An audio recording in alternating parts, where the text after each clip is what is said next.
जय भगवती। प्रिय भक्तों,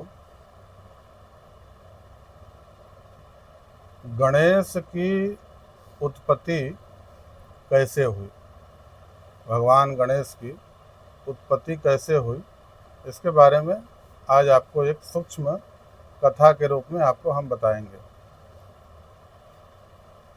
तो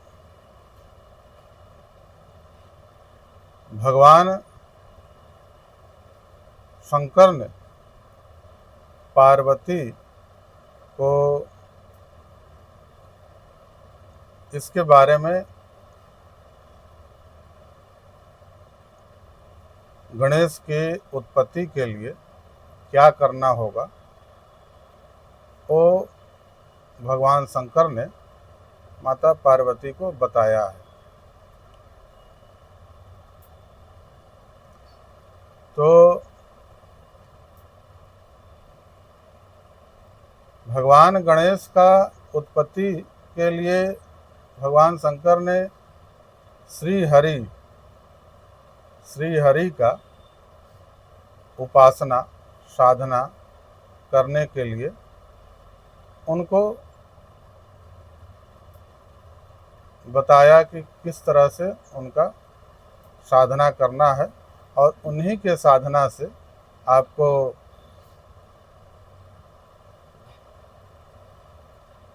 सर्वशक्तिमान, बुद्धिमान, अनंत, तेज,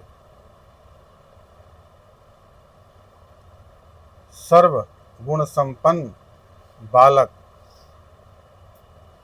आपको प्राप्त होगा। तो किसकी आराधना से होगा? तो ये बताया गया कि भगवान ने बताया कि श्री हरि का आराधना करने से, और श्री हरि में भी श्री कृष्ण के रूप का आराधना करने से भगवान गणेश का उत्पत्ति हुआ है। तो माता ने जैसे भगवान ने बताया था उस तरीके से, नियम से, व्रत और तपस्या, जो भी नियम भगवान ने बताया वो माता ने किया। मगर उसमें हुआ क्या कि जब उनका व्रत का समापन हो गया, उस साधना का समापन हो गया, तो ब्राह्मण के रूप में सनत कुमार जो वहाँ आए थे, उसमें भगवान ने बताया था कि पूजन संपन्न के पश्चात जो है इसमें ब्राह्मण को बुला करके और इस प्रकार से आपको इस यज्ञ का समापन करना है, और उसमें आपको ये दान देना है। बहुत सारा जो है विधान बताया था। तो उसमें सन्नत कुमार ब्राह्मण के रूप में आए हुए थे, और उन्होंने दक्षिणा के रूप में भगवान शंकर को ही मांग लिया। तो दक्षिणा के रूप में भगवान शंकर को मांग लिया, तो अब उसमें माता को बहुत कष्ट हुआ कि दक्षिणा तो देना ही है, और दक्षिणा देना है, और दक्षिणा नहीं देंगे तो यज्ञ पूर्ण नहीं होगा। और ऐसा दक्षिणा अगर दे भी देते हैं तो जब पेड़ का मूल ही नहीं रहेगा तो बाकी चीज रह करके क्या करेगा? यानी कि जब मेरे स्वामी ही नहीं रहेंगे तो मैं बालक को लेकर क्या करूँगी। तो इस अवस्था में माँ बहुत उनका हृदय बहुत कष्ट में था और वो सभी देवताओं से इसके बारे में कह रही थी, इस चीज़ को कि इसमें हम क्या करें आगे। तो सबने अपने अपने तरीके से उनको समझाया, मगर माँ को समझ नहीं आ रहा था कि हम करें क्या। तो भगवान श्री हरि स्वयं भी आकर के माता को समझाए हैं कि यहाँ जो भी हो रहा है ये हमने एक संसार बना दिया है और इसमें माया से सभी देवता और मनुष्य सबको अपने अपने कर्म के हिसाब से समय समय से कष्ट भोगना पड़ता है। यहाँ तक कि ब्रह्मा विष्णु शंकर, भगवान विष्णु ने स्वयं ही इस बात को कहा कि समय समय से सबको अपने कर्म का भोग भोगना पड़ता है, इससे देवता भी वंचित नहीं है। तो आप जो है अपना कर्म कीजिए और आप भगवान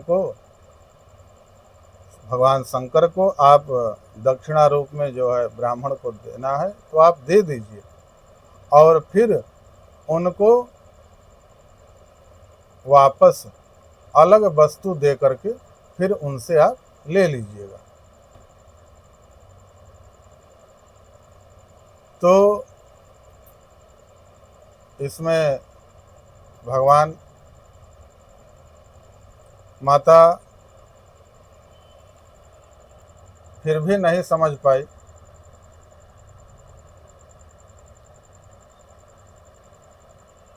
मगर उसमें कर क्या सकते हैं, अगर नहीं करेंगे तो ये चीज़ पूरा नहीं हो पाएगा। ब्राह्मणों ने कहा कि ये जोगी हैं, हम इनको ले जाएंगे और इनको आगे आगे रखेंगे, बाकी इनसे हमको जो भी भिक्षा मिलेगा उससे हम लोग का जीवन यापन होगा।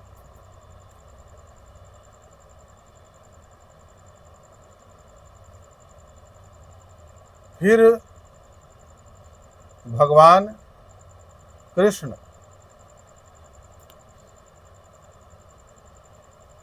के रूप में भगवान कृष्ण गोलोक से, वैकुंठ लोक से गोलोक और ऊपर है और भगवान श्री हरि वैकुंठ में वास करते हैं और उन्हीं का एक स्वरूप गोलोक में वास करते हैं। तो अब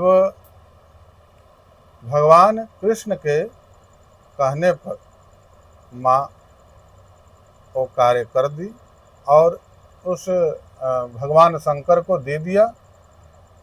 फिर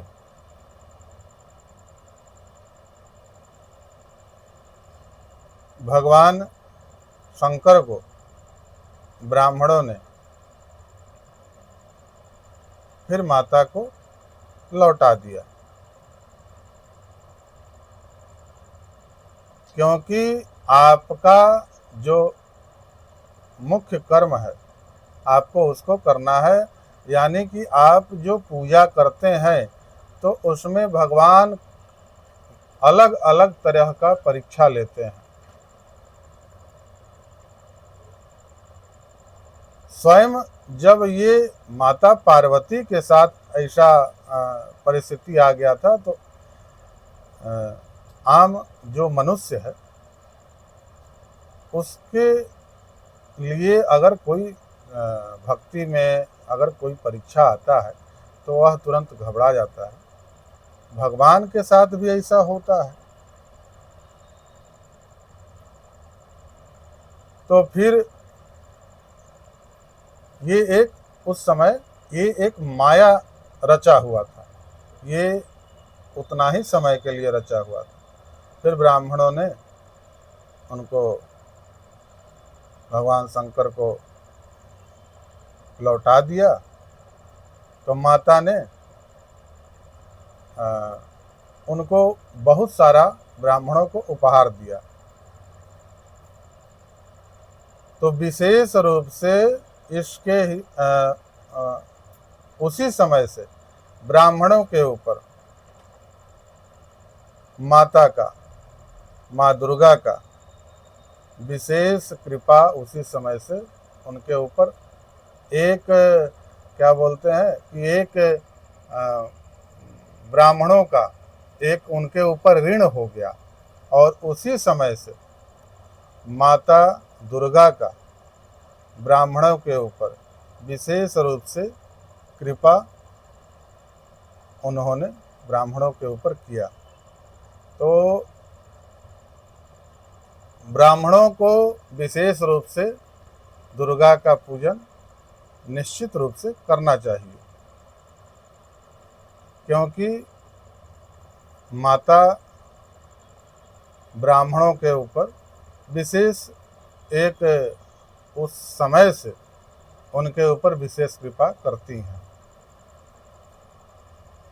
फिर अब हुआ कि ये जो हमने व्रत किया है तो इसका फल हमको कब मिलेगा। तो कुछ समय बाद एक वृद्ध ब्राह्मण के रूप में, बिल्कुल एकदम असहाय रूप में भगवान भोलेनाथ और माँ बैठी थी, उन्हीं के पास पहुँचे। और वहाँ पहुँच करके और उनसे कुछ अपना आग्रह किया। तो भगवान शंकर उनको देख करके इतना ज़्यादा उनका मन व्यथित हुआ, इतना भावुकता हुआ उनके प्रति, उनके अंदर पता नहीं क्या था कि जिसको देख करके भगवान कुछ समझ नहीं पा रहे थे कि इनके अंदर है तो ब्राह्मण का रूप, मगर इनके अंदर इतना तेज है, इस अवस्था में भी इतना तेज है। तो भगवान ने कहा कि इनका स्वागत, ब्राह्मण हमारे यहाँ पहुँचे हैं तो इनका स्वागत विधि विधान से इनका होना चाहिए। और उसी समय भगवान ने कहा कि अतिथि के रूप में अगर आपके यहाँ कोई भी आता है तो उसका सत्कार, जो व्यक्ति अगर अतिथि का सत्कार अच्छे ढंग से करता है तो उसके यहाँ मेरा विशेष रूप से कृपा होता है, इत्यादि ये सब बात उन्होंने बताया अतिथि सत्कार के बारे में। फिर कुछ समय बाद वह जो वृद्ध ब्राह्मण थे वो वहाँ से गायब हो गए। और भगवान का जो अंदर उनके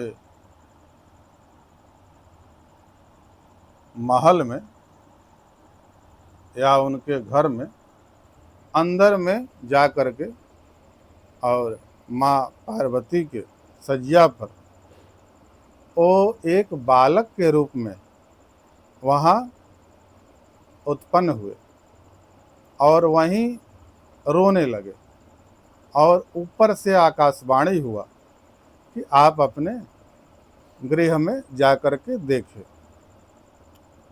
वहाँ गए तो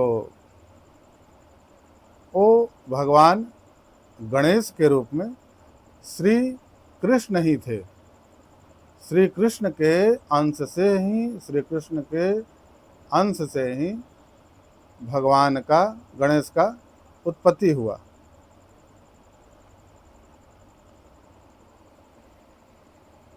उनके तेज से पूरा जो महल था, पूरा वो दीप्तियमान हो रहा था।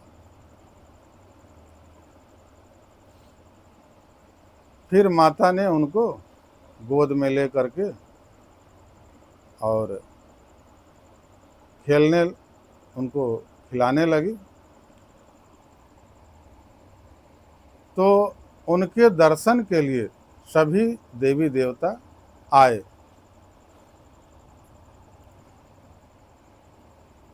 उसी समय शनि देव भी वहां पहुंचे। तो शनि देव को उनकी पत्नी का श्राप लगा था कि वो जिसके ऊपर दृष्टि डालेंगे उसका अनिष्ट होगा। उसका एक अलग कथा है, वो आपको हम कभी सुनाएंगे। तो शनि देव के पत्नी का उनको श्राप लगा था। फिर तो शनि देव देख नहीं रहे थे, वो बोल रहे थे कि माता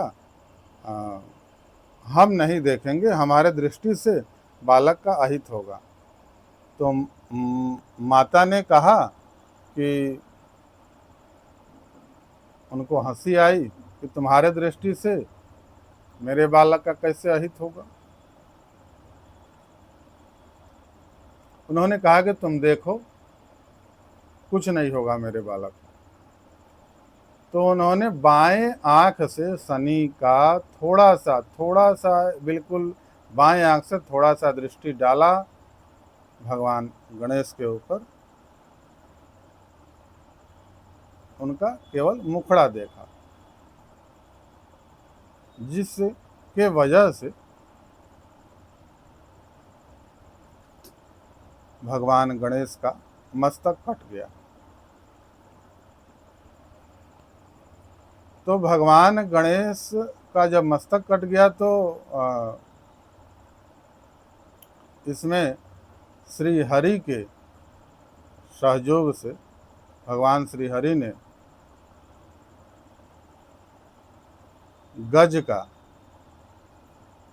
जो बच्चा था उसको, उसके धड़, उसके मतलब सर को काट करके ले आए और उनका फिर से वो गज का सर उनके धड़ में लगा दिया गया और फिर से जो है वह पुनः उनका स्वरूप और भी बदल गया।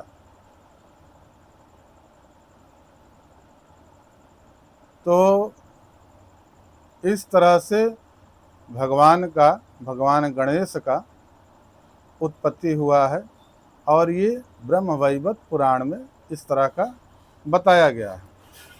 तो भगवान श्री कृष्ण का कहीं न कहीं हर जगह पर उनका जाकर के किसी न किसी रूप में जुड़ जाता है।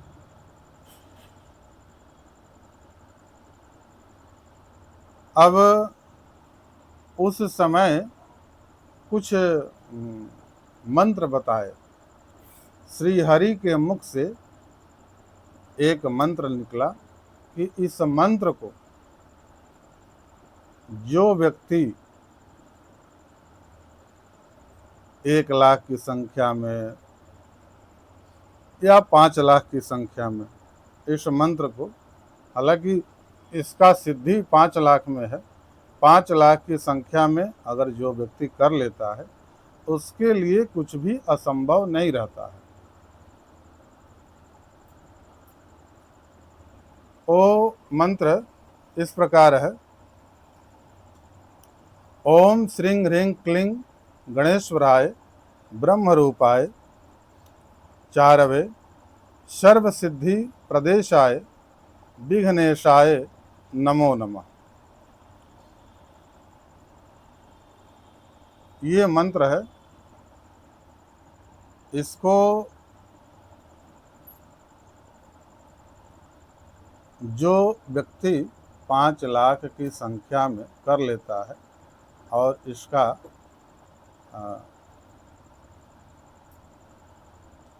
विधि विधान से भगवान गणेश का पूजन के उपरांत हवन इत्यादि सब कुछ कर लेता है तो उसके लिए कोई भी कार्य असंभव नहीं होता।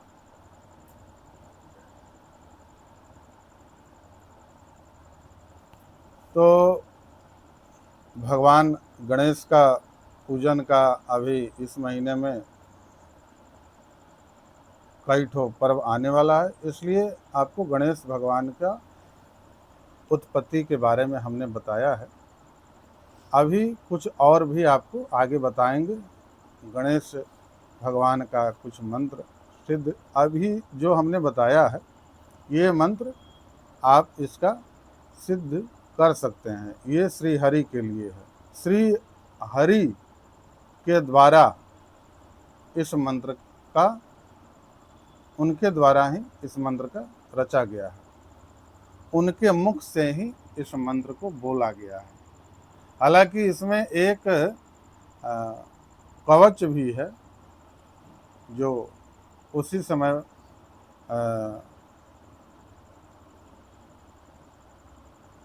माता पार्वती के मुख से निकला है। तो उस कवच का जो भी पाठ व्यक्ति करता है उसको भी इसका गणेश भगवान का विशेष उसके ऊपर कृपा होता है। हाँ, जिसको पुत्र की प्राप्ति की आवश्यकता है या पुत्र की इच्छा है तो इस मंत्र का उसमें आप उपयोग कर सकते हैं। जय भगवान।